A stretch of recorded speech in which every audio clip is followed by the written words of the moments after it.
अभी जैसे 543 हमारी लोकसभा की सीट है, जैसे ही ये बिल पास होगा, ये कानून बनेगा, उसके बाद वर्तमान में लोकसभा में जो संख्या जो कि सबसे ज्यादा है 82 महिलाओं की संख्या है, वो 181 हो जाएगी इस कानून के पास होने के बाद। कितना क्रांतिकारी कदम हम उठा रहे हैं।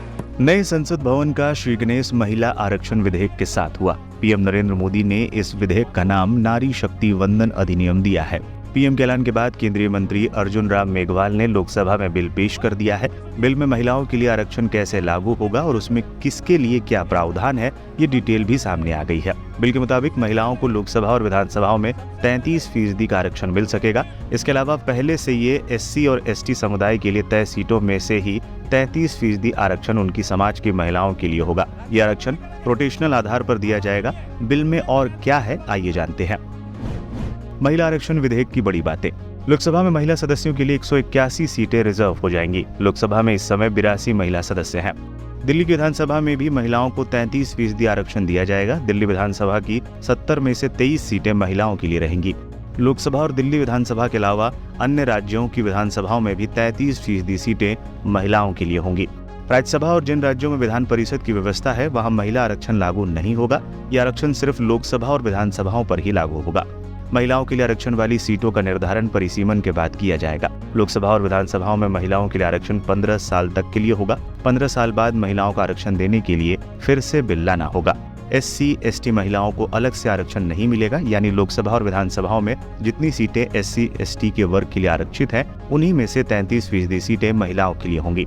लोकसभा में OBC वर्ग के लिए आरक्षण की व्यवस्था नहीं है। SC ST सीटों को अलग कर दें तो लोकसभा की 412 सीटें बचती हैं। इन्हीं सीटों में से 137 सीटें सामान्य और OBC वर्ग की महिलाओं के लिए होंगी।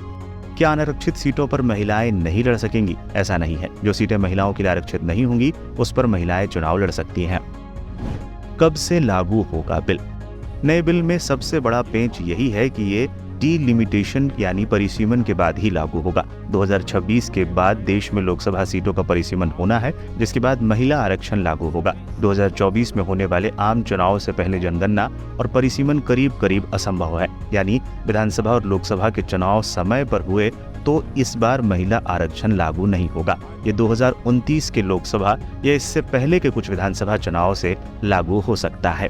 बता दें, महिला आरक्षण विधेयक करीब 27 सालों से लंबित है। लोकसभा में महिला सांसदों की संख्या 15% से कम है, जबकि राज्य विधानसभा में उनका प्रतिनिधित्व 10% से भी कम है। इस मुद्दे पर आखिरी बार कदम 2010 में उठाया गया था, जब राज्यसभा ने हंगामे के बीच बिल पास कर दिया था। तब राज्यसभा में महिलाओं को 33% आरक्षण के मुद्दे पर काफी विरोध हुआ था, जिसके बाद मार्शलों ने कुछ सांसदों को बाहर कर दिया था। हालांकि बाद में ये विधेयक रद्द हो गया क्योंकि लोकसभा से ये पारित नहीं हो सका था।